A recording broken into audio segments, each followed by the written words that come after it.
excitement, anticipation, hope. It's the beginning of a new day that will provide hope for thousands of homebound elderly and disabled residents of Tarrant County.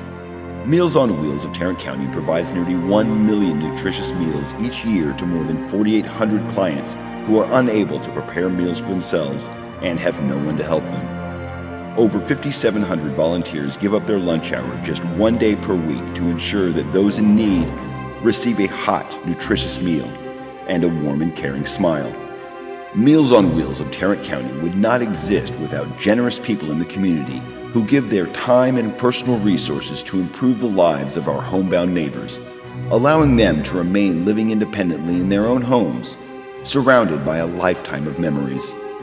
Because our clients depend on us, and in order to meet the needs of the homebound elderly and disabled residents of Tarrant County for many years to come, we are building for the future.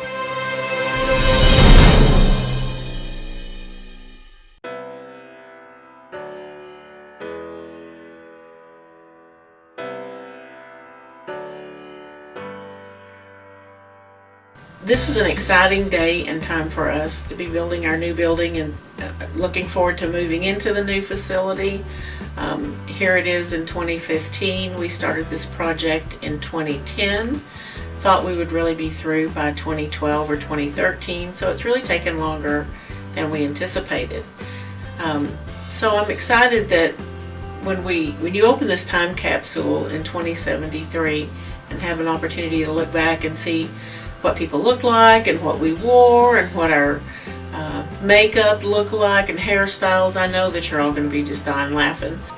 Obviously, when I started 41 years ago, I never dreamed that I would still be here, but it became a passion of mine early on, and the changes that I have been privileged to have witnessed have just been amazing. From just a few hundred people, actually less than 100 people when I came, to now we serve close to 2,500 people a day, close to 4,000 meals a day. Plus we have all of these other programs that we certainly didn't have early on. But I think that the 11 churches that started Meals on Wheels built a very strong foundation. It's almost like they wrote the Constitution, and they had it based in the community. They had the volunteer base, they had the community support, and their mission was to keep people in their homes. And I can really say 42 years later, the agency still has that. Well, the way I got started was a little under 30 years ago, and I was going to give up pizza for Lent, and my wife said, "You're too disciplined, that's too easy for you, why don't you do something instead?" And I go, "What should I do?" She goes, "Well, I just heard an ad for volunteers for Meals on Wheels." And I said, "I don't even know what that is." And she goes, "Well, they deliver meals to the elderly to help them keep them in their homes." I'm like, "No, I can do that."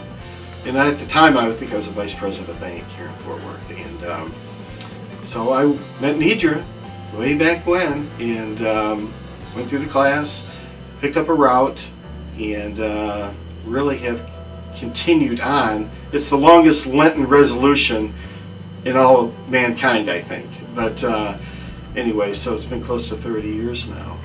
You know, let's come up with this crazy idea, but it's a basic thing like feeding somebody. And I think a lot of folks, and certainly for me personally, you know, I see these, especially the elderly that we're taking care of, and I think, you know, that could be my grandparents. And I would want to make sure that somebody was taking care of them if they couldn't feed themselves or if they couldn't take care of themselves. Just knowing that somebody's kind of looking out for them. And so I think definitely a testament to just the folks that are in this area, and I think hopefully with some of the you know, the religious starts, and I know it's been a mixture of different denominations, and you know, not just Christian, but I think also some synagogues and some other people of faith. I think that basically the focus again is on people, and that people are important, and it's important that we take care of them, and with such a basic need as feeding them. It's not, again, it's not this kind of crazy, let's go do this, wild and wacky thing, but it's let's meet one of their basic needs, and being able to make sure that they can stay at home and continue to live their lives at home and where they're comfortable and where their community is. Whoever is kind to the needy honors God. Well, I think that's pretty much what Jesus said when he was saying, and I'm paraphrasing, but whenever you've done this to the least of these, you've done it to me.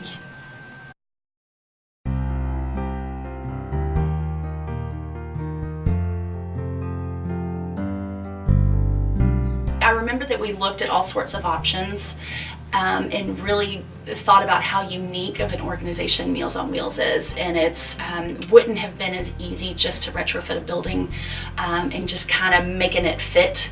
And so we as a board decided, hey, let's go out and raise the money. Let's have a brand new facility that we can design the way that we need it to help staff, the way that it can make it easy for volunteers to pick up meals, a kitchen that's state of the art, but that gives us the flexibility to add on and be able to provide more meals if we get to that point. So we as a board decided that it was important that we go out and use our resources and make those connections to be able to raise the money, but to also be involved in actually designing the building in a way that it would service Meals on Wheels staff and volunteers and ultimately clients.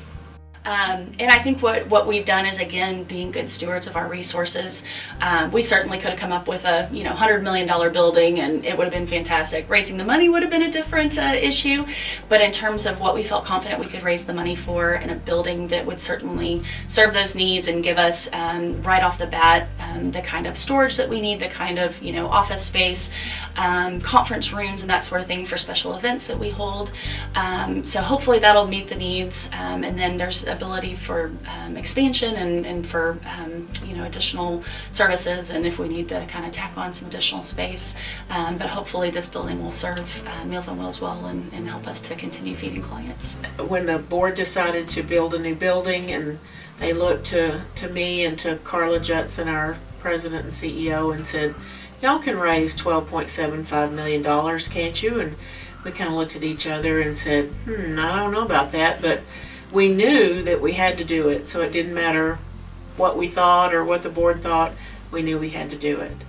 The interesting part was we went to several different foundation executives and met with them to see what they thought about it and kind of get them thinking about how they might support the project. And the first one we went to was Val Wilkie Jr. from the Sid Richardson Foundation. And he was very encouraging and said, you girls can do anything. You need it, go for it. And then we went to a few others who said, oh my, that's too big a budget. There's no way you can do that. Carla and I are not ones to really pay attention to what other people say when we know we can do something, and we already had it in our mind that we could do the $12.75 million. So we convinced our board to let us move forward with the project and try to raise the money. We looked at existing buildings all over Tarrant County. We hired a realtor to help us who had been a big donor in the past and had helped us with this existing building. And Steve, we looked at every existing building that was available to see if we could retrofit it, to see if it was going to work geographically, and just every aspect. And we finally came to the conclusion, it was really primarily to the kitchen requirements, that we could not retrofit any building that was going to fit what we needed. We tried to do that here, and it's really been a demanding task. So we then started to look for raw land. Okay, and while we were doing that, we happened to look at a building on 121, and we thought, well, this might work. And then Carla actually looked over a couple lots over, and there was some raw land there with a building on it that was existing business, and she goes, I wonder if that one's available. And Carla and I were standing there, and we noticed a property next door that had actually a store on the front of the property and horses on the back of the property.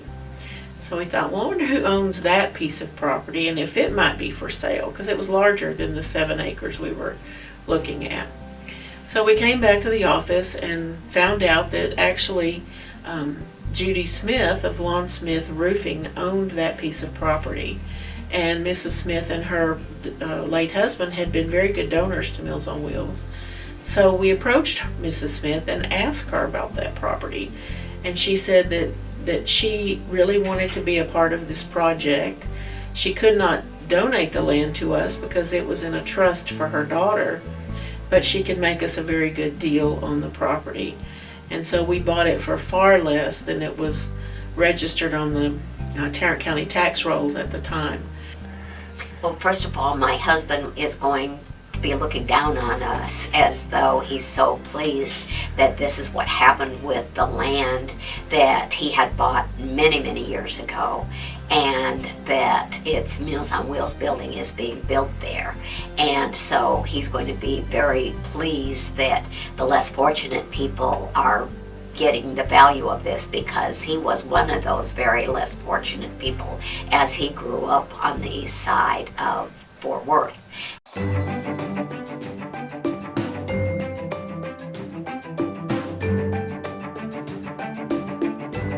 I remember as a little girl that my mom did it through our local church, and so she and her friends got together and cooked meals, and then they delivered out in the community, and so that kind of stuck with me. And then I think I heard an advertisement, and this was probably, gosh, I think I've been a volunteer now about 13 or 14 years.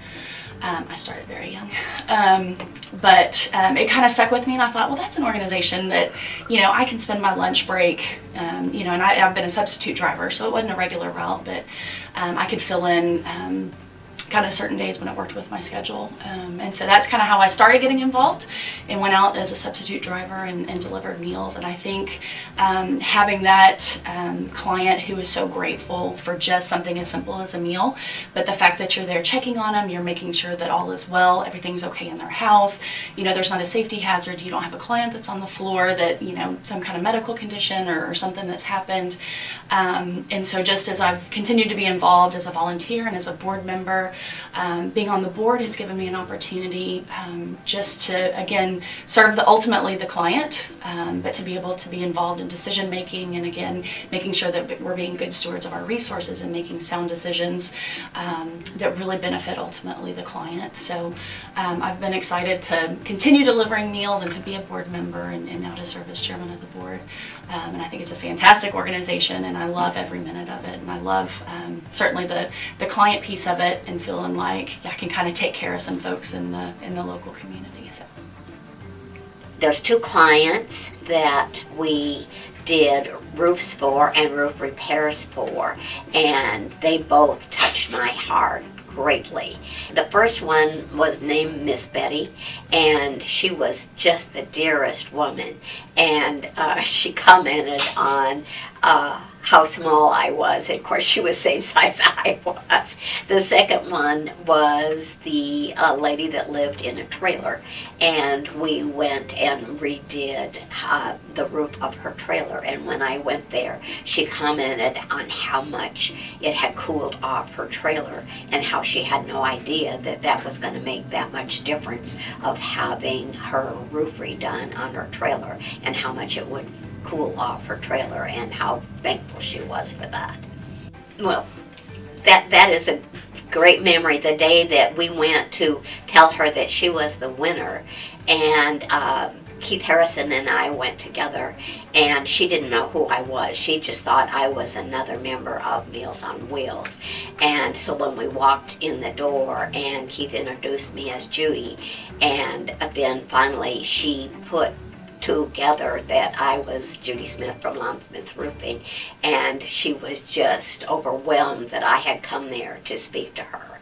And one of the really unique things that happened during the process of roofing her house was the roofing crew that went there was not able to roof it in one day because the roof was in such poor condition that we had to put new decking on the house.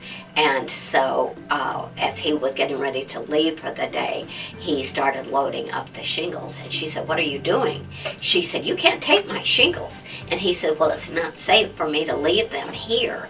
And she said, "Well, you're not taking my shingles." And he said, "Well, I could maybe put them on the roof." And she said, "No, you're bringing them inside my house." And he was afraid that the floor was going to collapse with all those shingles stacked inside her house. But she wasn't letting her shingles get away from her. Well, it was part of my outreach, I think, because I was the congregational care person for a 2,000 member church. And we had programs that trained people to be caregivers in our church. This Stephen ministry, which ours was the first church in our county that became involved in Stephen ministry. And so it kind of just melded in together and worked together. And right now, since I'm kind of disabled, my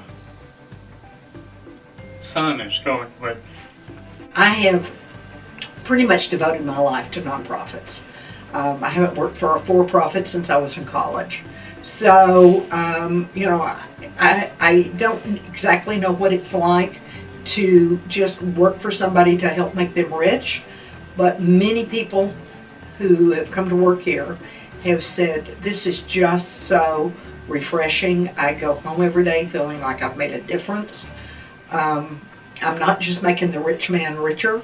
I am really trying to enrich lives. I'm saving lives. It's my passion. That's pretty much the theme, I think, of almost everybody who works here. That it's not a job. Yes, they need a job, they need money, but they're doing it for other reasons. And I bet that doesn't change. I wouldn't think so. You know, one of the things that I really want to get across is that it wasn't one person or two people or 100 people. It was thousands of people through their commitment, volunteering, financial, leadership. We have strong boards of directors, many strong committees. You know, the staff has just been phenomenal. They go way above the call of duty. And of course, you know that they make very large salaries. That's a joke. But, you know, they do it for another reason. They do it because they really want to make a difference.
looking forward to what 100 years might bring.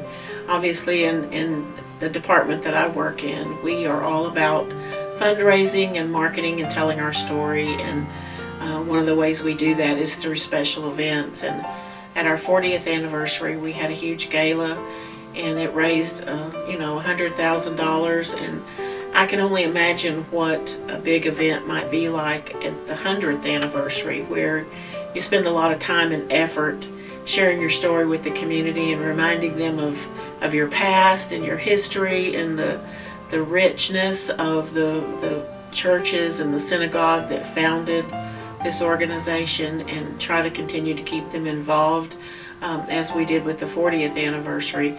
Those founding groups may not even be in existence, but some of them may still be going strong, and we hope that they are, and that they're a part of that 100th anniversary.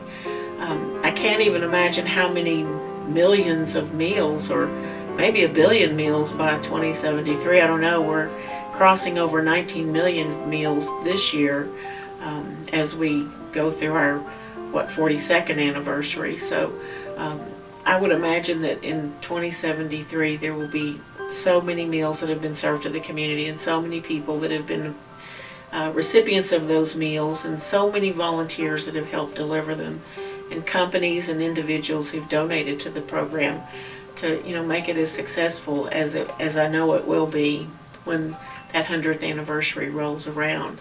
I think it's going to be a great time of celebration, and I hope that I probably won't be around, but my children or my grandchildren are a part of that, because it's been such a huge passion in my life that I hope it's something that they continue to participate in. You think about all of the changes that have taken place, just in terms of local transportation and volunteers picking up meals and getting them delivered to clients, and thinking about maybe the way that we package the food, or the type of food, or the needs of the clients, and how those have changed over the years. And I think even looking back 40 years, to think from how we started to where we are now, and the fact that we have a choice in meals, so it's not just this is it, take it or leave it, but you can actually choose, I want meal A, I want meal B, and that people really have a say in being able to kind of customize what they're interested in and what kind of food they want. But I think what won't change is hopefully that human touch, and the fact that we have volunteers that are out there checking on people, making sure a meal is delivered. So it'll be interesting to see if there's any kind of technology that changes how the actual food gets into the hands of the people who need it. But hopefully we won't lose sight of the fact that the people are the most important piece of that, and being able to keep that human touch. In 100 years, I certainly see it larger than it is today. I see it probably offering additional services. I think the needs of the client will be similar, but probably have even greater as the population ages. When I'm trying to think out this many years, when we're looking at this, it's will everyone have cars that they can hover around and go as the Back to the Future kind of thing? Will we have those, will we actually be delivering directly to their door, or will we have another venue to do that? I don't know. I hope that we can still provide fresh, hot meals to the door. When this time capsule is opened, I hope whoever is looking at it will be able to imagine what it was like as we were building this building and why we built it.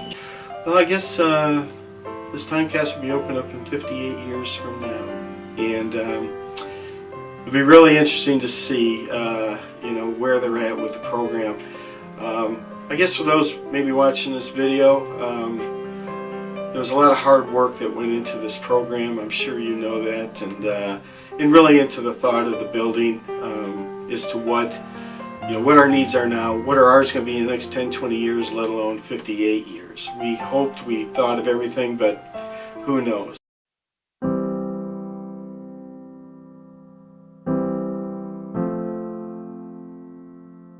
There are some important people who played a significant role in the capital campaign. Val Wilkie is one who really gave us the confidence that we needed to move forward with the project. At the time, he was the executive director of the Sid W. Richardson Foundation here in Fort Worth. And shortly after we met with him, he retired, and we knew that he was going to retire, and he was replaced by Pete Guerin, who, followed in his footsteps. We had to win him over, although we'd already won Val over. We had to win Pete over as well and secure funding from him, but he's been very supportive of the project. The same with John Robinson from the Amon G. Carter Foundation. It took him a lot of information gathering to really believe in the project and know that it was going to be successful, but once we provided all of the documentation he needed, he was on board with us as well. Probably the first person who really stood up and said, I want to be a part of this project was Joe Montleon from the Morris Foundation, and also Lee McConnell and John Ryan from the Ryan Foundation.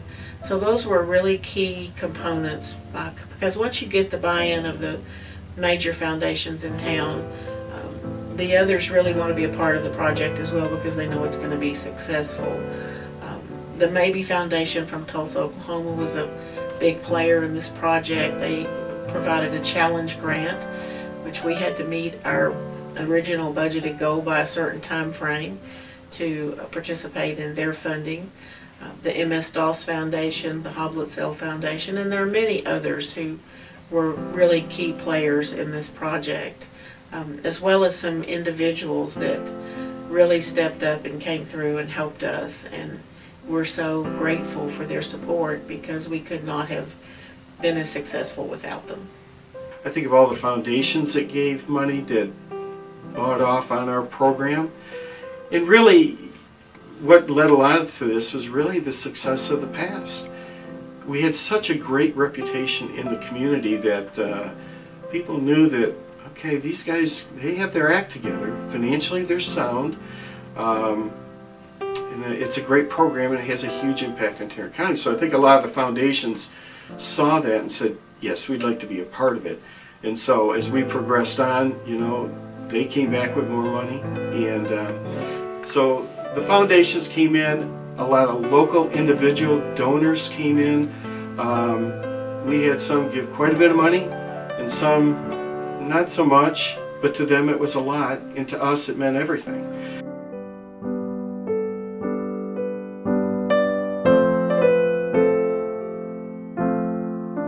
Tarrant County has the best people in the world. You think of a program that has 4,000 to 5,000 volunteers that show up every day, deliver 10, 12 meals maybe, but they do it like clockwork. And you think of that, there's other areas, apart Texas and around the country, they either have to pay or people are on waiting lists because they don't have people to deliver to them. Tarrant County really has never had that problem. There were so many volunteers among the large churches, particularly in those days. And we had a lot of community projects. We had Council of Churches, we had other Alzheimer's Association. We had 4 or 5 different organizations that were serving the community in a very important way. We did not start with any kind of federal dollars or city dollars, state dollars. It was started with money and volunteer effort from people who live here, from people who knew the individuals that were going to receive the meals, and from people who could see the need in the community. And one of the things that I'm most proud of at our 42nd anniversary that we will celebrate in 2016 is that we have continued that strong relationship with the community and with our faith-based community, although that's expanded far beyond the original founding groups. But that buy-in from the community is what makes us so successful.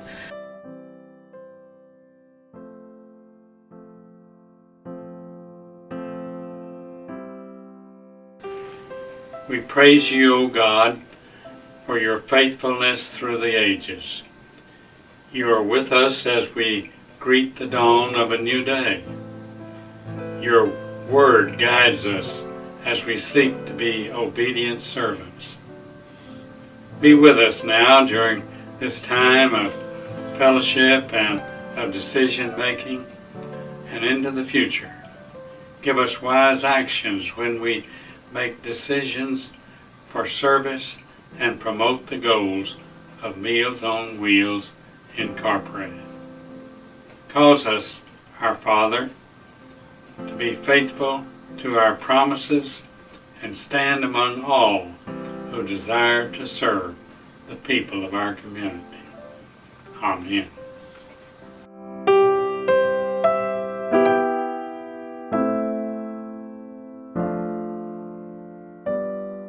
So on behalf of the Board of Directors in the year 2015, thank you for continuing the tradition of serving clients in Tarrant County and making sure that they can grow old in their own homes and have a nutritious meal and have a volunteer that looks in on them. And thank you for making Tarrant County a great place to grow old.